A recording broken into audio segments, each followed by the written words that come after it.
The threat warning tone chimed twice before Major Daria Volkov even registered the shift in her radar picture, and that half-second of lag was the first thing that told her something about this mission had already gone wrong, because in 22 years of flying she had never once been slow to hear that sound. 22 years of service, 17 combat deployments. And in the last 4 seconds her radar had gone from a clean, orderly picture of friendly airspace to a scatter of returns that made no tactical sense at all. She keyed her mic out of habit, the motion older than conscious thought, and got nothing back but a hiss that had no business being on a secure frequency. Ghost flight, this is Kid, radio check. Nothing, not static exactly. An absence shaped like static, the kind of silence that told her the problem was not on her end. She glanced at her wingman's position on the datalink display and watched his icon flicker once, twice, and then simply stop updating, frozen mid-turn over the eastern ridge like a photograph of an airplane rather than an airplane itself.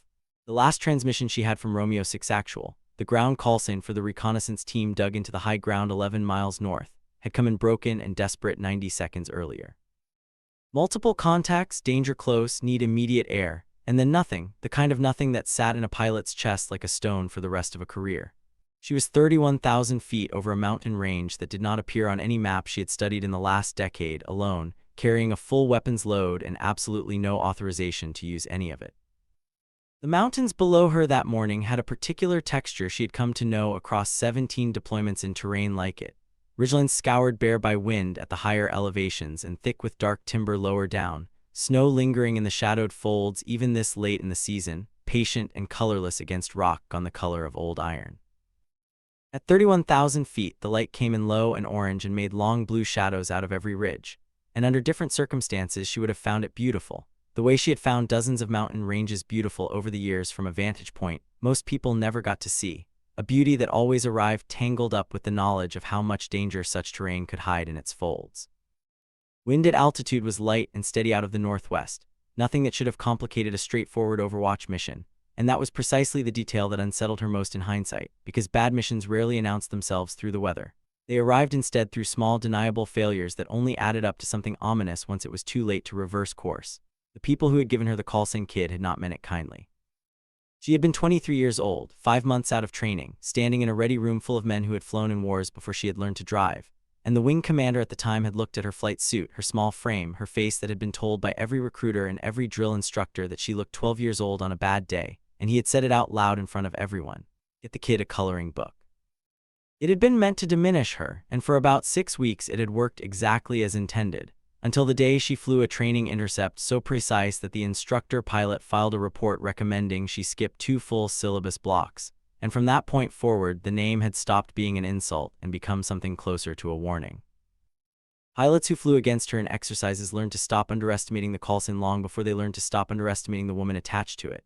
By the time she had made major, squadrons across 3 commands used Kid as shorthand for a particular kind of pilot, the kind who looked unthreatening right up until the moment it mattered, and then did not look like anything at all because there was no time left to look, only to fly. She had not chosen the name, and for years she had resented it the way a person resents a scar they did not ask for, until she came to understand that some of the things that shape a life are given rather than chosen, and the only real freedom in the matter is what you do with what you were handed. The truth of where the name came from was smaller and older than anyone in that ready room had ever known, and it lived 30 years back in a memory she rarely let herself visit because visiting it cost something every time. Seat 12C, an aisle seat on the left side of a cargo aircraft that had not been built to carry passengers and was carrying them anyway, 40 of them, mostly children, evacuated out of a valley that no longer had a functioning airport because the airport had been the first thing destroyed. She had been 11 years old and small for her age even then, and the loadmaster, a tired man who had clearly not slept in 2 days, had put her in 12C because it was closest to the emergency exit, and had told her in broken words from a language she barely understood that if anything happened she was to go first, because she was small enough to fit through fast. She remembered the vibration of the airframe in her hands where she gripped the armrest. She remembered the smell, metal and fuel and fear, a smell she would later learn every combat aircraft carried in some form, a smell that would become, strangely, comforting to her because it meant survival was still in progress. She remembered a soldier near the front of the cabin, a woman in a flight suit not so different from the one Daria would wear 20 years later, moving calmly down the aisle checking harnesses, and she remembered thinking, with the clarity children sometimes have about the thing that will define them, that she wanted to be the person moving down the aisle rather than the child in the seat. She had not told anyone that story in the ready room the day they named her Kid. She had simply let them believe it was about her face. Some names are given for the wrong reason and turn out to be right anyway. Colonel Marsh was the kind of commanding officer who had come up through a system that rewarded caution dressed as wisdom, a man who had flown competently but unremarkably for 2 decades, and had spent the years since climbing through staff assignments rather than cockpits, and Daria had long ago stopped expecting him to see her as anything other than a resource to be managed rather than a pilot to be trusted. He was not cruel about it. He was simply distant in the particular way that came from having stopped believing, somewhere along the way, that any single mission could matter as much as the paperwork surrounding it. The night before this mission had felt like every night before every mission that had ever gone sideways, which was to say it had felt like nothing at all, which she had learned over the years to distrust more than any bad omen. The briefing had been short, delivered by Colonel Marsh with his arms crossed the entire time in the posture of a man reviewing a checklist rather than sending people into the sky, a posture Daria had stopped taking personally around her 10th deployment. Simple reconnaissance run, he had said, tapping the map with 2 fingers. Overwatch for the ground team, nothing more. Routine patrol in and out before local forces even know you were there. She had nodded and said nothing because saying something would not have changed the mission and would only have cost her credibility she might need later. Her wingman, a first lieutenant barely 2 years out of pilot training whose call sign was still Rookie because nobody had bothered giving him a real one yet, had asked her during the walk to the jets whether she thought it would actually stay routine, and she had told him the truth, which was that nothing ever stayed routine, that routine was a word people used before the world corrected them. He had laughed like she was joking. She had not been joking. The weather that morning had been the kind of perfect that made experienced aviators nervous, a sky so clear and calm it seemed to be holding its breath, high thin cirrus catching the first orange light, visibility forever in every direction, the mountains sharp-edged and close enough to touch. The aircraft she flew that day was an F-22, a machine that had been built for a war that never quite arrived the way its designers imagined, conceived in an era of Cold War calculus to dominate the skies against an enemy with equally advanced fighters, an enemy who had in the years since mostly declined to show up in the form anyone expected. The service had spent 2 decades arguing about whether the platform was worth the cost of keeping it flying, and every time the argument reached its conclusion, some conflict somewhere in the world reminded everyone exactly why the aircraft existed, because you could not replicate what it did with anything cheaper. It was not the fastest thing in the sky, and it was not the one with the largest weapons bay, and it was not, technically, built for the mission Daria was about to fly. It was simply there when it was needed, quiet and lethal and almost impossible to see coming until it had already arrived. Like Daria herself, the thought came unbidden, and she let it pass through her the way she let most thoughts pass through her during a mission, acknowledged and released, because dwelling cost time, and time was the one resource she could never recover. She had flown this particular tail number for 2 years now, and knew its small idiosyncrasies the way a person knows the creak of their own stairs at home, the slight lag in the left throttle response under high G loading, the way the radar picture occasionally ghosted for half a second during a hard turn before resolving clean again, the specific low hum the environmental system made when it was working exactly as it should. None of those idiosyncrasies were failures. They were simply the accumulated personality of a machine that had been flown hard for years by pilots who trusted it with their lives and treated it accordingly.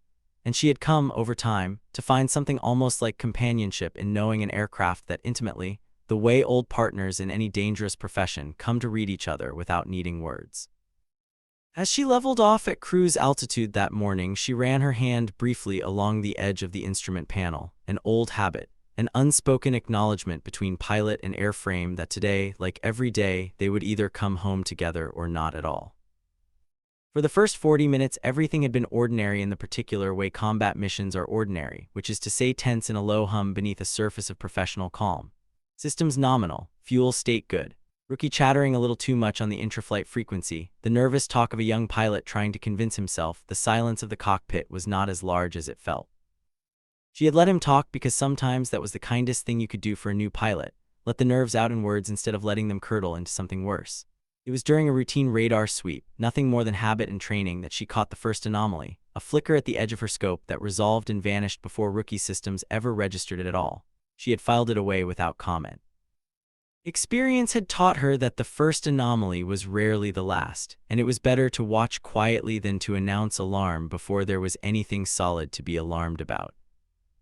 Then the radar flickered again, longer this time, and the ground team's radio chatter, which had been a steady murmur of position reports and status checks, went from clear to broken and intermittent within the space of 2 transmissions. Then it went silent entirely. Then her own communications died, not gradually but completely, every channel dropping into the same textureless hiss at once, which told her this was not equipment failure on her end, not weather, not terrain masking. Something was actively killing every signal in the area, a jamming effect so total it had to be deliberate and well-planned. And planning of that sophistication meant an adversary who understood exactly what they were doing and exactly what it would cost the people on the ground once the eyes in the sky went blind. Rookie's aircraft, flying wide formation 2 miles to her south, blinked off her daylink display and did not blink back on. No comms meant no approval. No approval meant no authorization. No authorization meant that whatever she did in the next 10 minutes would belong entirely to her, with no one above her to share the weight of the decision and no one who could tell her afterward that she had done the right thing before she had already done it. No comms meant no approval. No approval meant no authorization.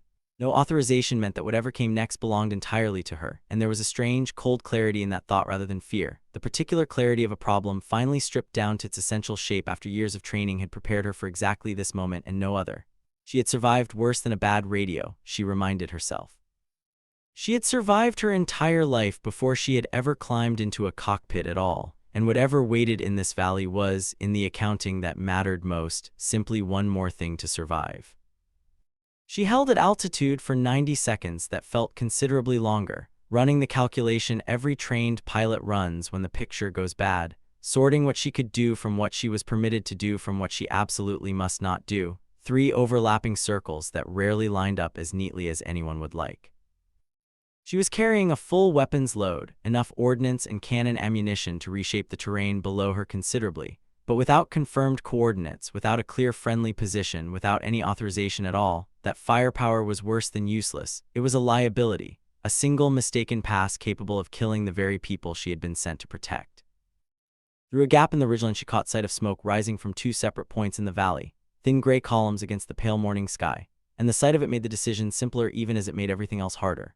She rolled the aircraft into a descent that violated every safety protocol in the book governing minimum safe altitudes over hostile terrain, trading the safety of height for the clarity of sight, because she could not act on a picture she could not see. At low altitude, the valley opened up beneath her in far more brutal detail than the radar had suggested, the terrain rushing past close enough that individual boulders and stunted pines resolved into sharp, specific shapes rather than the abstracted texture visible from higher up, wind buffeting the airframe as the air grew thicker and less forgiving near the valley floor. She could see Romeo 6 actual now, 6 figures pressed into a rock formation on a shelf of high ground, each of them individually distinguishable even at speed, one clearly wounded and being supported by 2 others, one still working a radio that was producing nothing but the same broken hiss she'd been hearing for the last several minutes, one covering the exposed northern approach with a weapon that looked, from this altitude, almost toy-like against the scale of the mountain around him. She could see the force arrayed against them, spread along 2 ridgelines in a pincer that would close within minutes if nothing intervened, more than she had hoped and more than the 6 on the ground could survive without help. These were not abstractions to her, not simply blue icons and red icons the way a briefing slide might have rendered them. They were 6 specific human beings who had woken up that morning expecting a routine patrol, and were now spending what might be the last minutes of their lives on a rock shelf in a valley nobody back home had ever heard of, and the weight of that fact settled into her decision-making with a gravity no amount of training ever fully dulled. She counted twice because the first count felt impossible and the second count came back the same. The math was bad, very bad. She made the decision in the space between heartbeats, the way she had always made the decisions that mattered most, not through deliberation but through something faster and more certain, built from 22 years of training compressed into an instant. The M61A2 cannon housed in her aircraft's wing root fired at a rate that turned individual rounds into something closer to a continuous line of destruction, and she had trained on it for years, without ever losing a certain clinical respect for exactly what 6 seconds of sustained fire could accomplish against exposed terrain. Her first pass was deliberate and offset, a burst from the cannon laid down along the exposed slope well short of any position she could not verify with total certainty, close enough to announce her presence with violent clarity and far enough to guarantee no ambiguity about friend or foe. Let them know, let them scatter, by time for a clearer picture. The formation on the northern ridge broke apart exactly as she'd calculated, bodies diving for cover, exposed positions abandoning ground they had spent the morning securing, and Romeo 6 actual got the 4 minutes of breathing room that single pass had bought them, 4 minutes that on a day like this were worth more than any medal that would ever be handed out for it. She pulled up hard through her own gunsmoke and felt, rather than saw, the first indication that the aircraft itself was beginning to protest the morning as violently as everyone else in it.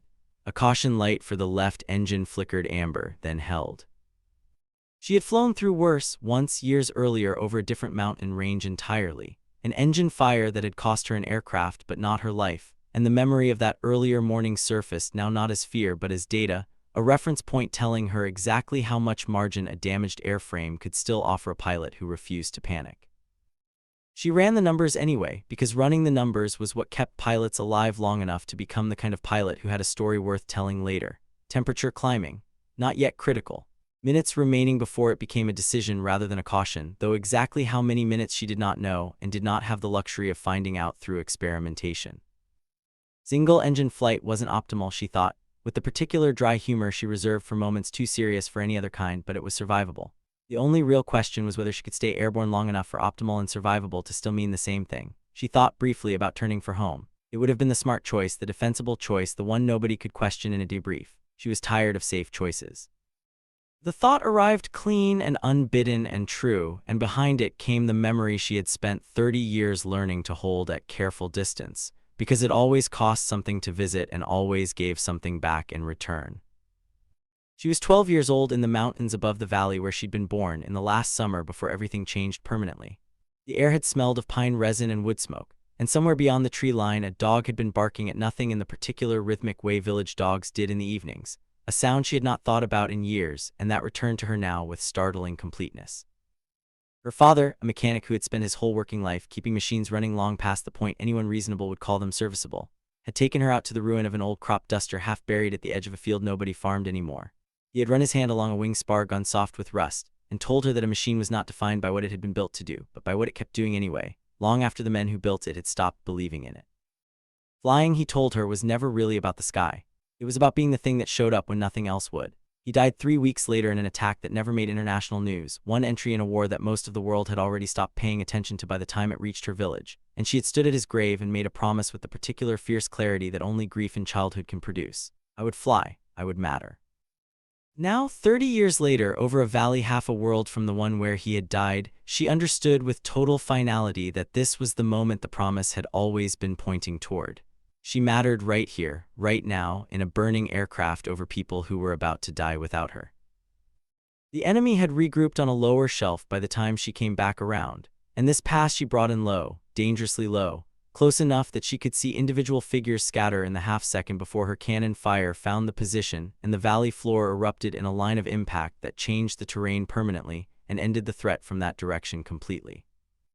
She pulled up through smoke thicker than before, and this time the caution light did not flicker. It simply came on and stayed on, joined a moment later by a second warning from the right side, both engines now registering damage that no amount of professional calm could argue away. Somewhere below the threshold of panic, she cataloged it the way she cataloged everything, without alarm, with the flat professional attention of someone who understood that the difference between a warning and a catastrophe was time and response rather than the initial reading. The left engine quit 14 minutes later with a silence more profound than any noise could have been, a sudden absence in a cockpit that had been built around continuous sound for as long as she had been strapped into it. The airframe yawed hard before she caught it, muscle memory and hours of simulator time compensating for an asymmetry that would have put a less experienced pilot into the rock face below. She trained for this. Every fighter pilot trained for single-engine flight, and she ran the checklist as her hands worked the rudder without needing to think about either. Fuel gauge sliding toward a number that told her she had perhaps 30 minutes of flying left in an aircraft that was no longer entirely sure it wanted to keep flying at all. Base was more than that many minutes away. The math did not work. She would figure it out anyway, because figuring it out was the only option that had ever been available to her. It was during the climb back to a survivable altitude that the second thing went wrong, a hydraulic warning stacking on top of the engine failure, and for the first time that morning her voice cracked, just once, on the open channel that had crackled briefly back to life through some gap in the jamming that would never be fully explained afterward. It was a small thing, a fraction of a second of strain audible under the words, but the maintenance controller on the other end, a voice she did not recognize, heard it the way experienced people always hear the thing beneath the words. His tone shifted from technical to something quieter and more personal. My daughter's name is Anya, he told her, apropos of nothing the checklist required. She's 7, I'd tell her the same thing I'm telling you now. Fly the airplane, you've got this. It was not procedure. It was not anything a manual would have told him to say. And it steadied her more completely than any technical instruction could have, because it reminded her, in the middle of an emergency reduced entirely to numbers and systems, that somebody on the other end of the silence was still a person hopping she made at home. She thanked him, her voice level again, and returned to the checklist. The radio held long enough for her to relay position and status, to confirm Romeo 6 Actual's location for the rescue helicopters that were, according to the broken transmission, 11 minutes out. She did the fuel math against that number and did not like the answer. 11 minutes of flight time against perhaps 8 minutes of fuel remaining, maybe less depending on how badly the remaining engine was drinking under the strain of carrying the whole aircraft alone. She stayed anyway, orbiting at an altitude low enough to be a target, because a target in the air was a target the enemy below could not ignore, and every second they spent watching her instead of watching the extraction point was a second bought for 6 people who had not yet made it home. The helicopters arrived in a rush of rotor wash and dust that she watched from above with something that was not quite relief, because relief would come later if it came at all. She counted heads as the ground team loaded, the particular arithmetic of combat that never got easier no matter how many times a pilot performed it. 5. She counted again, still 5. One had not made it, and she felt that absence settle into her chest with a weight that would not leave for a long time, the kind of weight that never fully leaves, that simply becomes part of what a person carries forward. But 5 had made it who would not have made it without the last 20 minutes, and there was no arithmetic in the world that made that a small thing. The flight back to base was the longest 20 minutes of her career, a single engine trailing white vapor that should not have been there, an airframe making sounds an aircraft should not make, every bolt and spar and rivet held together, it seemed, by something well beyond the specifications any engineer had ever certified. She ran the approach on muscle memory because there was nothing left in her mind capable of conscious calculation, the base appearing on the horizon first as a gray smudge and then slowly as something real, something that might actually be reachable. The tower cleared her for an emergency landing before she had even finished the request, and she brought the aircraft down harder than any qualified instructor would have signed off on, held it straight through a landing roll that fought her the entire way, and felt the auto brakes finally bite and hold as the runway numbers blurred past and then stopped blurring entirely.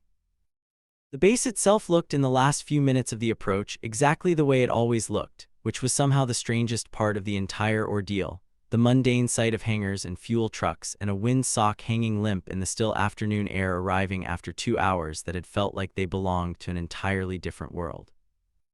Fire trucks were already rolling into position along the runway edge, lights turning silently, ground crews watching from a distance with the particular stillness of people who understood exactly how badly this could still go wrong in the final 30 seconds. The remaining engine died on the taxiway with a terminal, grinding finality, well after there was nothing left in the tanks for it to burn. She guided the aircraft clear of the active runway on nothing but momentum and completed the full shutdown checklist item by item, out loud, though both engines had already been dead for the better part of a minute. Habit was powerful, training was powerful. It was the only thing that had got her home, and she was not about to abandon it in the final 30 seconds simply because the outcome no longer depended on it. She sat in the cockpit afterward for 1 full minute, canopy still closed, and let herself feel, for the first time since the radar had flickered that morning, everything she had spent the last 2 hours refusing to feel. Her hands, she noticed distantly, had gone cold despite the warmth of the afternoon, and there was a tightness in her chest that had nothing to do with the oxygen mask she had not yet removed. She did not cry. She had never once cried in a cockpit in 22 years and did not intend to start now, but the tightness sat there regardless, a physical accounting of everything the last 2 hours had cost her that no amount of professional discipline could entirely erase. Beyond the canopy she could see the ground crew approaching cautiously, unsure yet whether the aircraft was fully safe to walk up to, and beyond them the base going about its ordinary afternoon business, aircraft taxiing on other runways, a fuel truck idling near a hangar, the world continuing exactly as it always had while she sat inside a machine that had very nearly not survived the morning.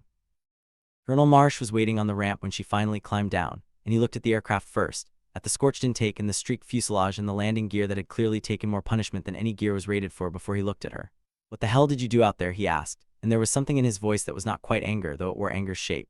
"My job, sir," she told him, because it was the only true answer available and the shortest one. Something shifted in his face, not apology. He had never once apologized to her in 15 years and was not about to start now, but something closer to recognition, the look of a man reassessing a judgment he had carried for a long time without examining it. "That was some of the best flying I've seen in 20 years, he said finally, and turned to walk back toward operations before she could respond, which was, from a man like Marsh, as close to a medal as words alone could offer. Behind him, on the ramp, a small crowd had gathered without her noticing, pilots and maintainers and support staff drawn by the sound of the emergency landing, and as she walked past them someone started clapping, a single pair of hands at first and then more joining until it filled the space between the hangars. She did not turn around. She did not acknowledge it beyond a small, private note somewhere beneath her ribs, because the mission was over and there was always another mission waiting behind it, and turning around to accept applause was a habit that belonged to people who had forgotten that fact. The formal debrief took most of the following 2 days, held in a windowless room with a table too large for the number of people around it, fluorescent light flattening every face into the same tired shade of gray, a pitcher of water at the center of the table that nobody touched.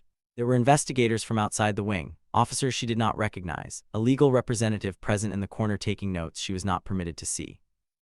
The questions circled the same handful of facts from a dozen different angles, testing for inconsistency, testing for the kind of embellishment that experienced investigators knew to expect from pilots trying to justify a decision after the fact. She gave them none. She answered every question precisely, without embellishment, offering only facts because facts were the only defense that mattered and the only defense she needed. Unauthorized weapons release. Violation of communications protocol. Risk to a valuable aircraft for personnel who might, in theory, have been extracted through other means. The threat of a formal reprimand, even a court-martial, sat unspoken in the room the entire time, a shape everyone in the building could see without anyone nomming it directly. It was a senior officer, a brigadier general who had said almost nothing through the first 90 minutes, who finally spoke the verdict aloud. "Major Volkov," she said, "your actions were," and here she paused long enough that the pause itself became part of the sentence, "irregular. You violated communications protocols. You engaged targets without proper authorization. You risked a valuable aircraft for personnel who might have been extracted through other means." The silence that followed stretched long enough that Daria had time to genuinely wonder which direction this was going to break. "You also displayed exactly the kind of initiative and tactical judgment we train pilots to have and hope we never actually need to see," the general continued. "Congratulations, Major, you're being put in for the Distinguished Flying Cross." And then, without transition, as though the two subjects belonged naturally together, "There's a new squadron standing up next year. Experimental integration work, ground support tactics, the kind of program that needs someone who's actually lived the problem rather than studied it on paper. Interested?" Daria did not hesitate. "Yes, ma'am," she said. "Absolutely." The story of that morning spread the way stories always spread through a base, mouth to mouth, growing a little with each retelling until the version that eventually reached pilots who had never met her bore only a loose resemblance to what had actually happened in that valley. In some versions, she had flown the entire mission on one engine from the very start. In others, the enemy force had numbered in the hundreds rather than the dozens her own count had produced. She never corrected any of it. Let them have their legends, she thought each time a new and more elaborate version reached her. Reality was complicated enough without her spending the energy to argue people out of a good story. The ground team she had covered that day found her 3 weeks later, once their own debriefs and medical clearances had run their course, arriving at the squadron unannounced in a rental car that looked entirely out of place on a military ramp. They did not say much. They did not need to. The wounded soldier, whose arm was still in a sling, simply shook her hand for a long moment and told her that his daughter had asked him what a fighter jet sounded like up close, and he'd told her it sounded like the exact moment everything was going to be all right, though he hadn't known at the time whether that would turn out to be true. It was the kind of thing that never made it into any official record, and mattered to her more than the medal that eventually followed. Rookie found her 3 nights later, well after most of the squadron had gone home, sitting alone in the corner of an empty hangar with a cup of coffee gone cold in her hand. He sat down without asking permission, which she noted with something like approval, because a pilot who waited for permission for everything would never make it very far. "You went toward the fight," he said, not quite a question. She told him the only thing worth telling a young pilot at that particular moment, which was that going toward the fight was never actually the hard part. The hard part was staying long enough after everyone smart would have left, and that the difference between recklessness and courage was almost entirely a matter of whether you had done the math first. He listened the way people listen when something is actually landing, and from that night forward he flew as her wingman whenever the assignment board allowed it, and within 2 years nobody called him Rookie anymore. The aircraft itself never flew combat again. The crew chief who inspected it the following week found damage in the wing structure that, by every calculation his instruments could produce, should have caused a catastrophic failure well before the aircraft ever reached the runway. "Ma'am," he told her, staring at the numbers on his tablet with an expression somewhere between disbelief and reverence, "this airplane should have fallen apart in the air." It was retired to a museum 18 months later, her call sign painted small and precise beneath the canopy rail, alongside a row of stars representing the lives that mission alone had saved. And though she rarely visited it, the one time she did, she found herself standing before it not as a museum patron looking at an exhibit, but as someone visiting an old partner who had carried her home when it owed her nothing further. Children walked past it bored, not understanding what they were looking at. Veterans paused longer, reading the placard, remembering. She commanded the new squadron with the same quiet competence that had defined every year before it, refusing consistently to become the kind of commander who flew a desk instead of an aircraft. And within that unit, the Coulson kid stopped being a joke about her face entirely and became something closer to a standard. A name new pilots earned the right to inherit only after proving themselves in the particular way she had once proven herself to a room full of men who had underestimated her. She built the squadron slowly and deliberately over the better part of a decade, recruiting pilots who reminded her less of the confident aces the recruiting posters favored and more of herself at 23, overlooked and underestimated and quietly furious in a way that made them work twice as hard as anyone expected. She taught them the things no syllabus ever fully captured: how to read a radio silence for what it actually meant rather than what regulation assumed it meant, how to hold an aircraft together past the point the manuals promised it would hold, how to make a decision in the space between heartbeats and live with whatever came after. Under her command, the squadron flew more contested missions and lost fewer people than any comparable unit in the service, a statistic that eventually made its way into professional journals and staff college case studies, though she herself never once mentioned it in conversation, because to her it had never been about the statistics at all. She retired at the rank of colonel after 31 years of service, in a ceremony attended by generals and politicians whose names she would forget within the week, held on a parade ground under a sky nearly as clear as the one over that valley decades earlier, flags moving faintly in a light wind, while a formation of aircraft from her old squadron passed low overhead in her honor. One aircraft peeling away from the formation at the final moment in the traditional gesture, reserved for those who had earned it. Junior officers she had trained but barely remembered by name stood at attention in dress uniform, several of them visibly emotional in a way that surprised her, because she had never fully understood until that afternoon how many lives she had touched simply by doing her job the way she had always insisted on doing it.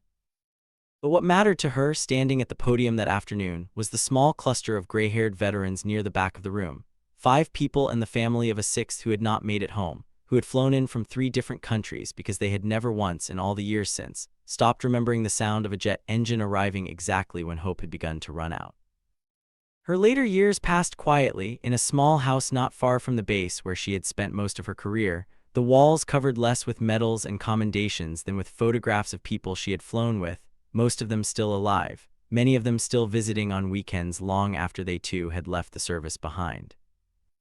She kept a garden that her neighbors said was the best on the street, though she herself dismissed the compliment as something people said out of politeness, and she flew a small civilian aircraft on weekends for years after her official flying days ended, chasing a version of the same feeling that had first sent her toward the sky as a child in seat 12C, the pure animal relief of being airborne and briefly outside the reach of everything on the ground. She died at 78 peacefully in her sleep in that same small house, and the funeral was full in the way that funerals for people who mattered are always full, with more people standing along the walls than could find a seat, uniforms from 4 different decades represented in the crowd, old rivals and old students and old friends all occupying the same room for what would turn out to be the last time any of them gathered together. They told stories about her that day, the way people always tell stories at funerals, about the medals and the missions and the squadron she had built from nothing into something that outlasted her. But what they remembered most, the thing that came up again and again in different voices telling different versions of the same small truth, was something simpler than any of that. When you needed her, she arrived like a kid out of the clouds, exactly when hope was fading, exactly when it mattered most. And that, more than any medal or commendation or ceremony, was what made her irreplaceable.